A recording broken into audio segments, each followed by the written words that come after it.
Assalamualaikum warahmatullahi wabarakatuh. Assalamualaikum warahmatullahi wabarakatuh.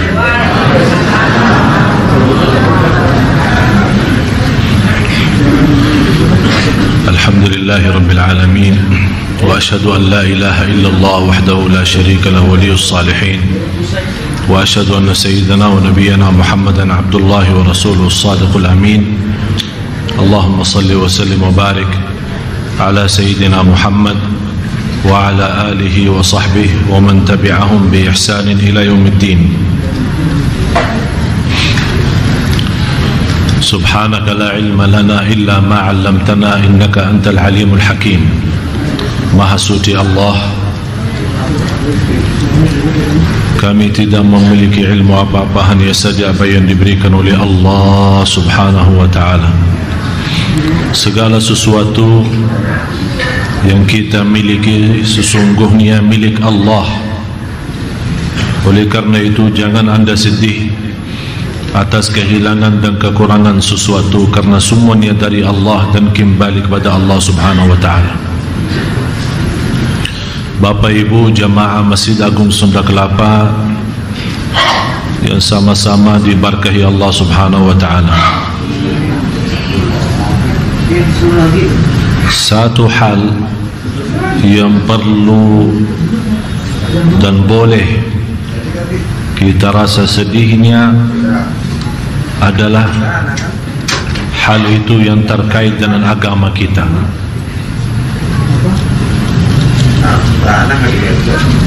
Yang terkait agama kita.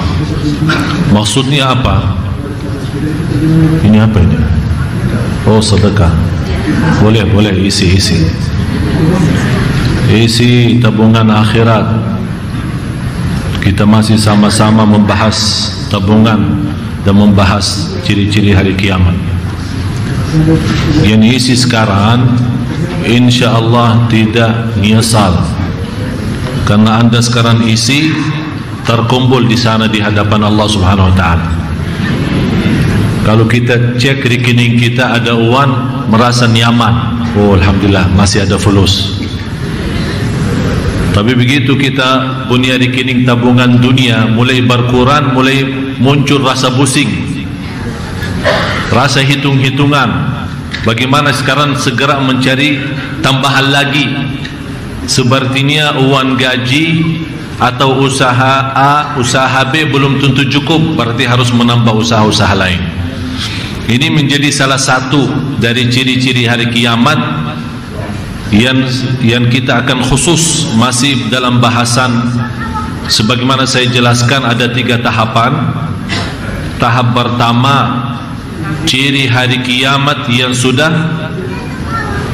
lalu, yang sudah disampaikan dan sudah terjadi. Kemudian yang kedua, ciri-ciri hari kiamat yang sedang berjalan, yang kita lagi menghadapinya. Ciri yang ketiga atau tahap yang ketiga, ciri-ciri yang belum terwujud atau belum terjadi. Yang sudah terjadi sama sedang berjalan dan yang akan terjadi. Di dalam ciri-ciri hari kiamat yang kecil ada 57. Ada berapa? Di luar ciri-ciri besar. Sebagaimana saya pernah jelaskan, ciri yang besar kalau kita sudah menghadapinya, kalau sudah muncul satu, belum bisa melipatkan urusan-urusannya, menyelesaikan kerjaannya, sudah habis. Sebagaimana turutan tasbih. Kalau tasbihnya dipotong, apa yang akan terjadi? Semuanya biji-bijinya jatuh dan cepat habis. Jadi kita masih di ciri-ciri yang kecil. Di antara ciri-ciri yang kecil itu yang difikirkan tabungan dunia, tapi tidak memfikirkan tabungan akhirat. Tabungan dunia jangan sampai habis. Tabungan dunia jangan sampai berkurang. Tabungan dunia seolah-olah kalau tidak ada, sepertinya kita tidak nyaman hidup. Padahal biar Bapak Ibu tahu, rumah orang yang terkaya sama rumah orang yang paling miskin, walaupun beda rumah dunia, tapi sama kuburannya. Sama saiznya, kamarnya, lahadnya, jendela, pintu, semua sama. Ukuran pun tidak boleh 1 senti lebih. Sama ukuran. Walaupun dia terkaya mungkin barangkali, tapi sebenarnya kalau kita bahas kuburan dari luar, nampaknya beda lokasi. Ada kuburan mungkin bisa jadi besok-besok ada kuburan di Menteng dengan harga sekian. Jadi orang yang mau di Menteng, lokasi strategis, ya, mau meninggal di situ, jadi harus bayar sekian sewaannya atau bisa beli kuburannya. Subhanallah, kalau di Madinah Baqi' dari zaman Rasulullah SAW dan sepertinya sampai hari kiamat free, gratis. Mudah-mudahan Bapak Ibu semua meninggal di Madinah. Mau di Madinah enggak? Ada satu cerita.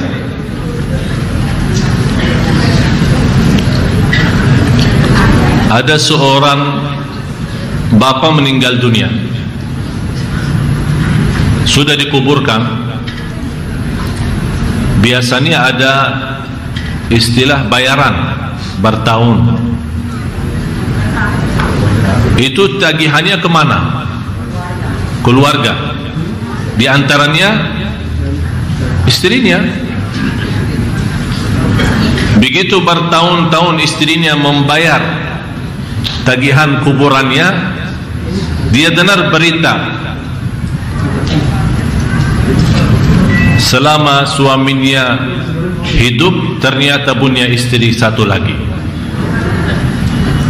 Marah, protes. Begitu datang orang tagihannya minta dibayar, dia bilang sudah tidak mau bayar lagi. Udah, kalau ibu tidak mau bayar, mohon maaf, kami akan pindahin, bisa jadi jauh.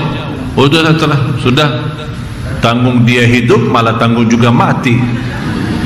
Saya tidak mau urus lagi. Akhirnya ditawarkan sama yang mengkuburkan di sana, udah begini saja, daripada pindahin, kita tapungkan saja kuburan itu, di atasnya kita kuburkan satu lagi. Biar kita pada bongkar, pada ini pindahin, sudah, tidak usah ruwet, tidak usah. Terserah mau apain, bukan urusan saya. Begitu perhatiannya, malah tanya seorang ibu, mohon maaf, yang mau dikuburkan di atasnya siapa? Laki-laki atau perempuan? Ya tergantung, bisa jadi perempuan. Jangan dulu. Udah, tidak usah, saya bayarlah. Masa di dunia punya lagi juga di kuburannya punya lagi. Masya Allah, cemburunya luar biasa itu, sampai mati dia urus. Tapi itu menurut saya cinta luar biasa. Walaupun suaminya meninggal, tapi masih mau dia urus. Jadi jamaah sekalian, semua itu ada balasan. Jadi kota amal saat kita bersedekah, yang saya harapkan di mana saja, bukan hanya di sini, saat Anda bersedekah, tolong hayati dan rasakan Anda lagi isi tabungan akhirat, yang besok sekecil apapun dan sebesar apapun kita besok sendiri akan ketemukan. Malah jangan heran kalau kita melihat amalan ibadah kita yang begitu kita berkumpul diberikan kesempatan, apalagi sedekah di masjid di antara maghrib dan isya. Antara maghrib dan isya sebenarnya waktu barakah, dan Rasulullah SAW salah satu sunnah yang menjadi sunnah tertinggal yang jarang kita lakukan, menghabiskan antara maghrib sama isya. Rasulullah suka salat sunnah. Sunnah 2 rakaat, 4 rakaat, 6 rakaat, 8 rakaat sampai azan Isya.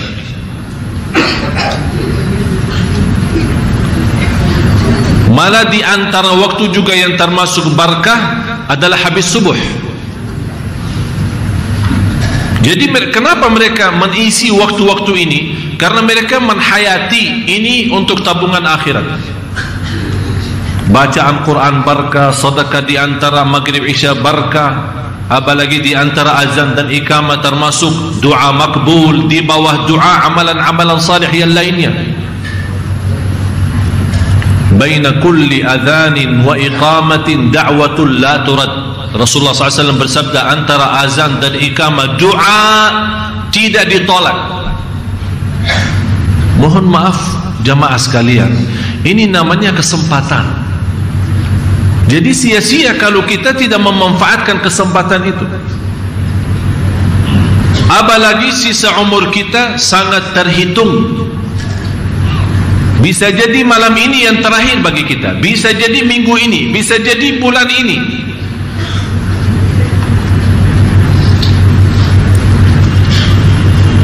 Jadi semua yang kita lakukan, langkah-langkahnya, gerakan kita, senyuman kita, bicaraan kita, semuanya terhitung. Dan kita akan menghadapinya nanti di hari kiamat. Oleh karena itu, yang memiliki kesempatan untuk beramal salih, saya mohon disegerakan. Disegerakan. Yang berniat, mudah-mudahan begitu ada rezeki, sementara belum ada, tapi begitu ada rezeki dari usaha A atau dari jual rumah apa atau dari apa, insyaallah saya bernawaitu. Begitu Allah mudahkan, segera, jangan macam-macam sama janjian sama Allah. Pertama, sebelum hitungan apa-apa, supaya jangan termasuk nanti hawa nafsu, terlipat di situ hawa nafsu, nanti mulai banyak hitungan tak jadi nanti dilakukan. Oleh karena itu Allah menawarkan sebagaimana di surat Ali Imran, sabiqu ila maghfiratin min rabbikum, berlarilah, segeralah. Jadi kalau urusan akhirat, urusan amal salih, jangan tunda-tunda,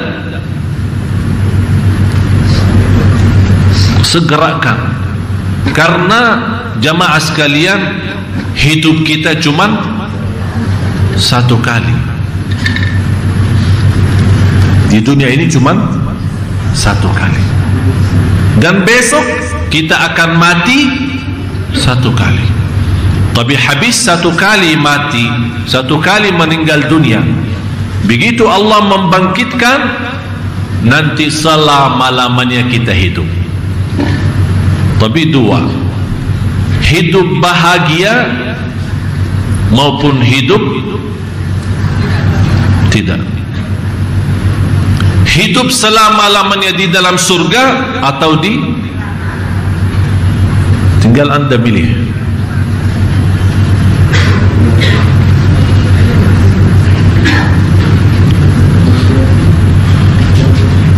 Lima 57 ciri-ciri hari kiamat.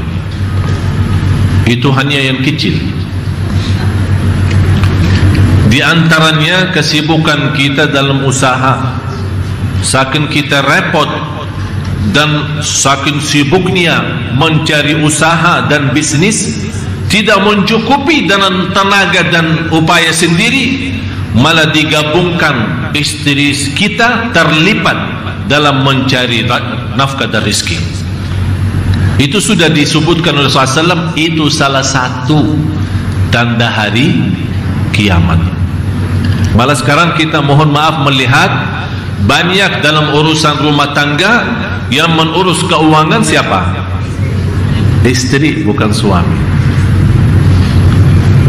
Itu sudah, kalau sudah muncul hal itu, berarti sudah hari kiamat sangat dekat. Dan sudah Rasulullah SAW menceritakan hal itu. Bapak Ibu, kalau kita membahas ciri-ciri hari kiamat, jangan tangkapannya berarti tidak boleh istri ikut berbisnis. Bukan soal kita bahas boleh atau tidak boleh, Tapi kalau hal itu sudah muncul, berarti sudah hari kiamat dekat.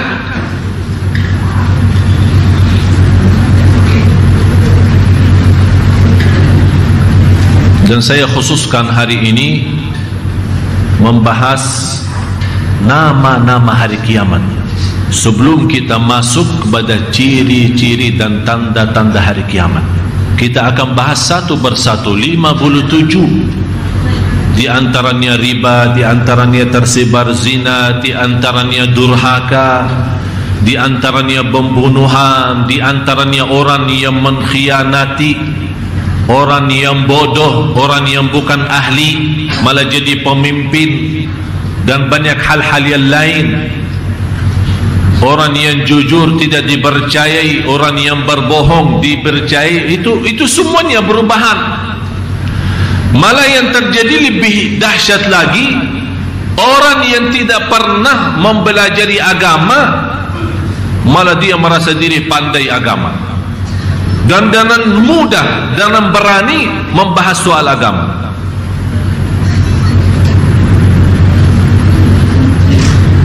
Malah kita sekarang melihat, apalagi melihat di Indonesia, menjadi juga salah satu ciri hari kiamat munculnya orang-orang yang awam tapi berbicaraannya bicara agama.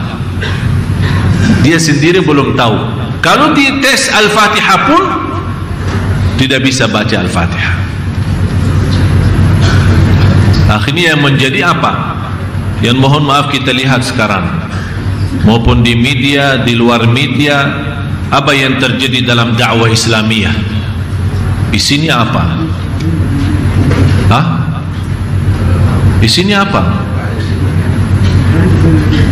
Benceramah sekarang isinya apa? Mendakwah sekarang di TV maupun di luar TV isinya apa? Sekarang yang paling diterima, yang paling populer, yang paling disenangi adalah orang yang paling banyak lucunya, yang paling banyak gerakannya, seolah-olah itu bukan berceramah tapi lagi main sinetron. Tapi yang lebih luar biasa, bukan anehnya ustaz, tapi lebihnya luar biasa yang mengikutinya. Ini agama Allah, malah kita senang. Apa yang kita belajar? Tidak ada. Pokoknya bagus, pokoknya lucu, senang, pokoknya tidak bisa bosan, tidak bisa nantuk, tidak bisa macam-macam. Itu juga sudah diceritakan oleh Rasulullah sallallahu alaihi wasallam. Saya khususkan ini semua ciri-ciri supaya, kenapa? Apa hikmah kita belajar? Hikmahnya apa? Pertama, supaya kita lebih meyakinkan ada hari kiamat. Yang kedua, supaya kita waspada dan sadar apa yang harus kita siapkan.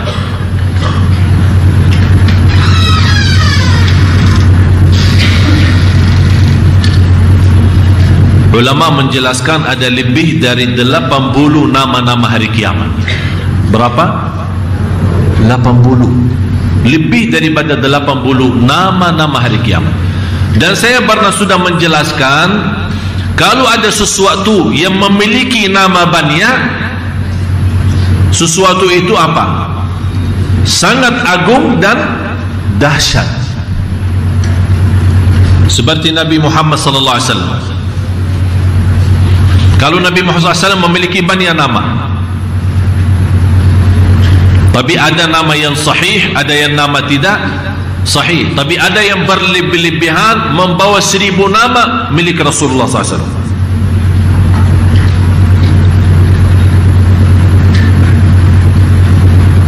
Hari kiamat, Imam Ibn Kathir rahimahullah dalam tafsirnya menjelaskan lebih dari 80 nama. Dalam kesempatan ini saya membawakan sebagian, kurang lebih 20 nama. Tolong Bapak Ibu yang bawa tulisan, tuliskan nama-nama surah sama ayatnya, supaya kita bisa belajari menjadi PR, tugas rumah. Kalau semua saya berikan tahu langsung, berarti kita tidak bisa mempelajari. Tapi kalau kita punya tugas juga bisa mencari sendiri, insya-Allah itu lebih menanamkan kita ikhlas, dan ilmu benar-benar itu bisa menjadi berguna bagi kita. Yang pertama di suratul Fatihah ayat 4, Maliki Yaumiddin.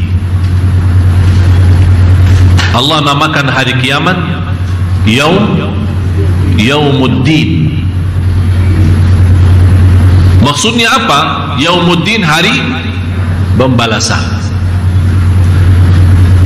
Din itu diambil dari kata dain. Yaumuddin diambil dari kata dain. Apa itu dain? Pinjaman, pinjam, dain. Saya mau dain, minta dain. Dain artinya minta pinjam. Karena di hari kiamat, hari pembalasan, berarti semua berlaku kita di dunia, baik maupun buruk, menjadi pinjaman, menjadi hutang. Nanti kita akan dibalas hari kiamat. Jadi semua akan dibalas oleh Allah. Faman ya'mal mithqala dzarratin khairan yara wa man ya'mal mithqala dzarratin. Itulah hari pembalasan, hari hutang, lunaskan. Yang berhutang banyak, amal saleh akan Allah balas.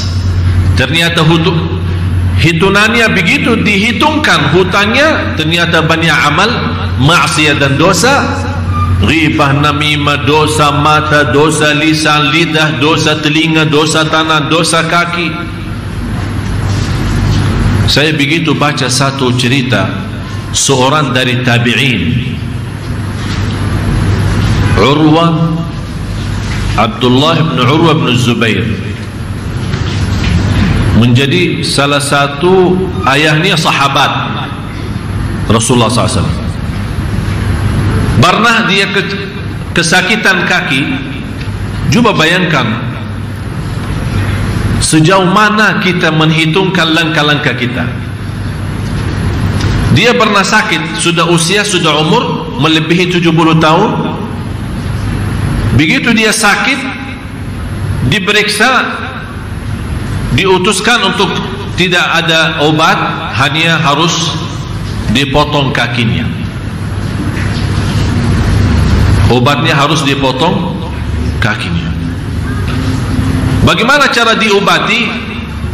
Diminta minum minuman keras. Silahkan wahai imam, minum khamar supaya tidak sadar, baru kita bisa potong tangan kakinya. Kalau dia masih sadar, dia khawatir sakit, tidak bisa tahan. Apa jawab beliau? Kalau soal saya tidak rasa sakit, saya punya cara lebih baik daripada minum khamar. Biarkan saya berzikir dan silahkan potong kakiku. Masya Allah. Dia saat berzikir sudah menghayati, mengkhatam Al-Quran setiap 4 hari sekali. Dia baca pagi hari 1/4 Al-Quran, malam hari dia salat malam dengan 1/4 itu. Hari yang kedua dia baca 1/4 yang kedua di pagi hari. Di malam hari dia salat malam dengan 1/4 yang kedua. 4 hari khatam Al-Quran. Orang yang sudah kebiasaan 60-70 tahun seperti ini, saat kira-kira saat dia berzikir, apa yang dia rasakan? Hanya dia rasa satu, kebesaran dan keagungan Allah. Oleh karena itu dia berani operasi hanya saat berzikir.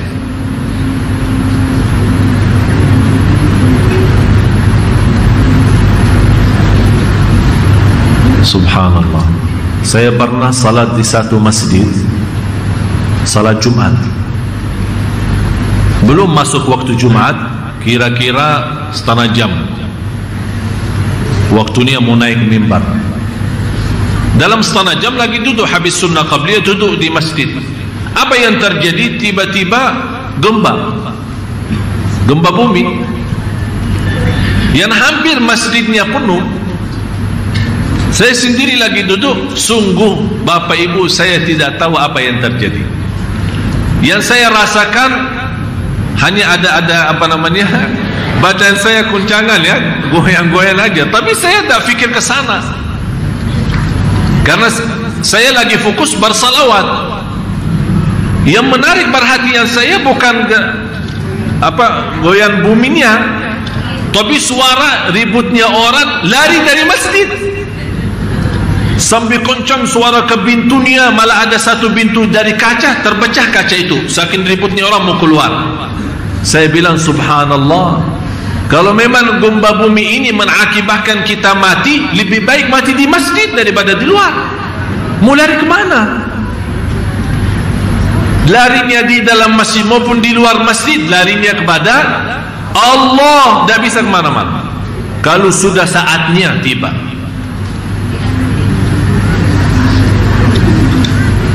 Akhirnya saya punya tema khutbah Jumat di saat itu. Saya sudah siapin tema, akhirnya saya rubah tema itu. Saya membahas soal gempa bumi itu, isi khutbah Jumat saya. Tapi kenapa bisa terjadi ketakutan? Ini sebenarnya gerakan mereka sambil melarikan diri dari masjid. Itu namanya gerakan di bawah sadar. Tapi kenapa sambil takutnya menggerakkan badannya sambil lari dari masjid? Karena dia tidak terbiasa takut kepada Allah, akhirnya dia bisa mentakuti sesuatu selain Allah. Jadi bawah sadar membawahnya, penaruhnya. Tapi orang yang senantiasa pagi, siang, sore, malam, lahir dan batin, di mana saja berada, selalu dia takut kepada Allah dan iman kepada Allah, dan dia merasa Allah menguasai kita. Tidak ada sesuatu yang menakutkan di dunia ini. Dan Rasulullah sudah menjelaskan lanjutannya dari hadis qudsi. Allah berfirman, la ajma'u ala abdi amnaini wala khawfain. Aku tidak akan kumpulkan terhadap hambaku 2 kali aman dan 2 kali takut. Tidak akan bisa 2 kali takut dan 2 kali aman. Bagaimana?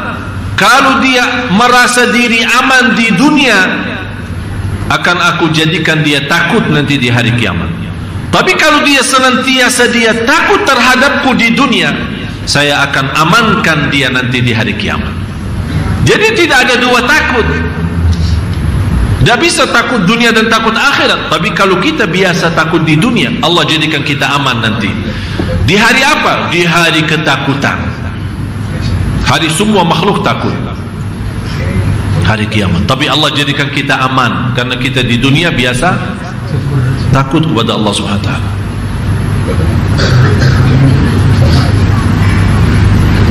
Yang kedua, surah Maryam, surah 19 ayat 39.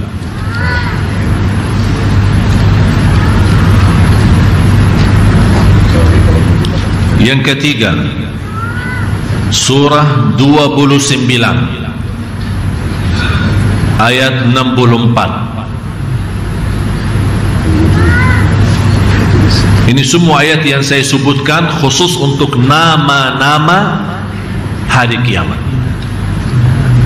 Mohon disusunkan.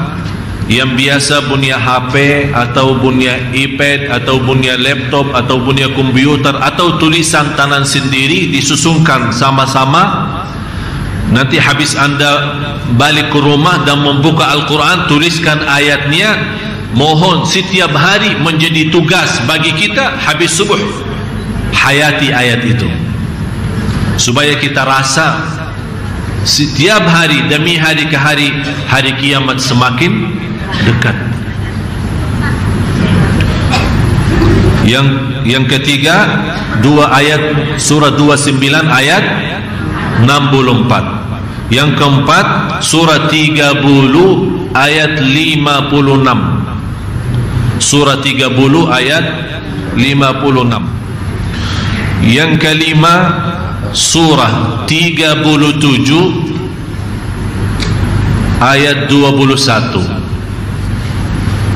Surah 37 ayat 21. Yang keenam, surah 38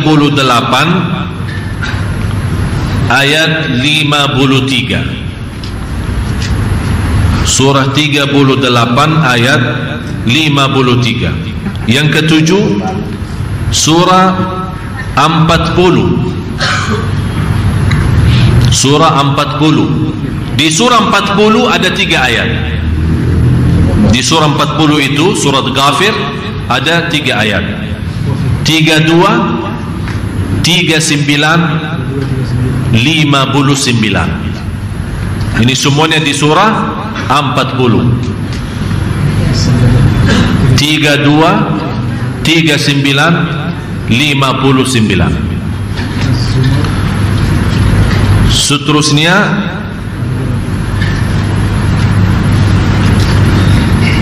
surat 42 ayat 7. Surah 42 ayat 7. Yang ke-11 tadi kan sudah bilang 3 ayat. Itu sudah terhitung. Kita kan hitung nama-namanya, bukan jumlah surahnya. Kalau jumlah surah 16 surah, tapi jumlah nama 20 nama. Ya, mundur sedikit, mundur. Yang tadi surah 40 kan nomor 7 kan? Nomor 7 ayat 32, nomor 8 ayat 39, nomor 9 ayat 59, 10 surah 42 ayat 7. Sekarang pintar. 11 surah 50 ayat 20. Di surah 11 juga, karena di surah ini 50 ada 3 ayat juga, ya. Ada 3 ayat, berarti 11, 12 dan 13. 50 ayat 20 sama ayat 34 sama ayat 42. 20, 34 dan 42. Ini semuanya di dalam satu surah 50.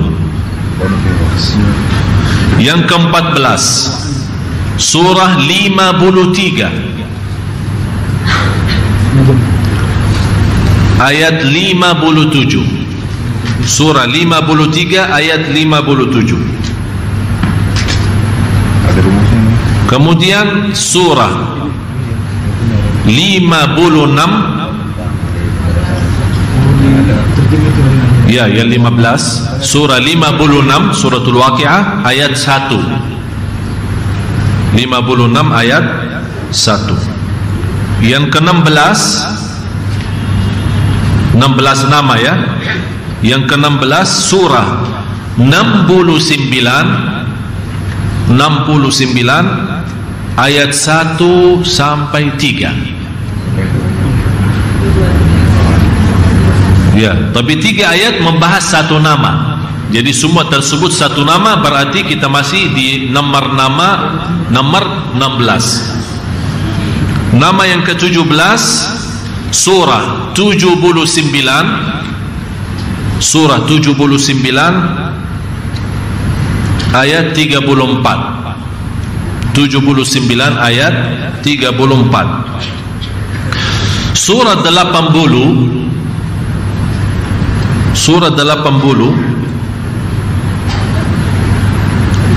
ayat 33. Itu nama 18. Nama yang 18 surah 80 ayat 33. 19 surah 99 ayat 1.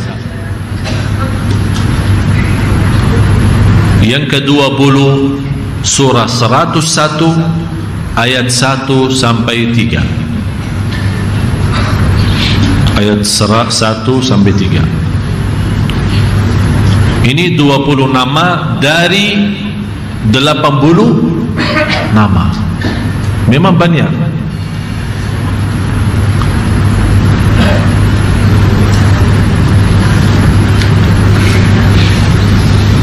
Mohon ini ayatnya satu persatu, nanti di rumah buka ayatnya, tuliskan, dan setiap hari habis subuh sebelum beraktivitas Anda hayati.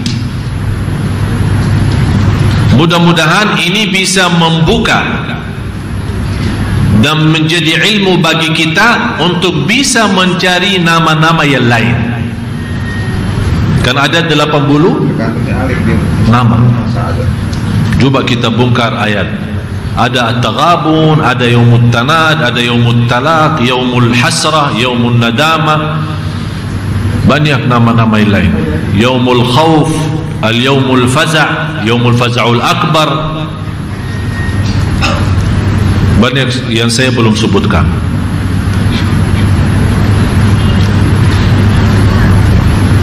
Tolong perhatiin ayat surah Ali Imran,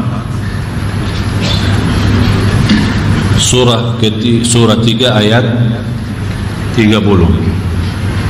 Tolong dibacakan.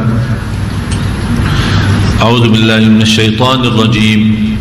Yauma tajidu kullu nafsin ma 'amilat min khairin muhdara wa ma 'amilat min su'in tawaddu law anna bainaha wa bainahu amadan ba'ida wa yuhadhdhirukumullahu nafsahu wallahu raufun bil 'ibad. Sadaqallah. Pada hari ketika tiap-tiap diri mendapati segala kebaikan dihadapkan di mukanya, begitu juga kejahatan yang telah dikerjakannya. Ia ingin kalau kiranya antara ia dengan hari itu ada masa yang jauh, dan Allah memperingatkan kamu terhadap diri siksanya, dan Allah sangat penyayang kepada hamba-hambanya.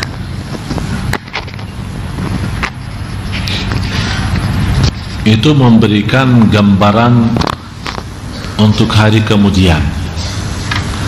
Kalau boleh saya namakan YouTube hari kiamat. Tolong bisa Bapak Ibu, tinggal 1 menit azan, saya mohon semua menghadap layar membaca sambil merasa, menhayati.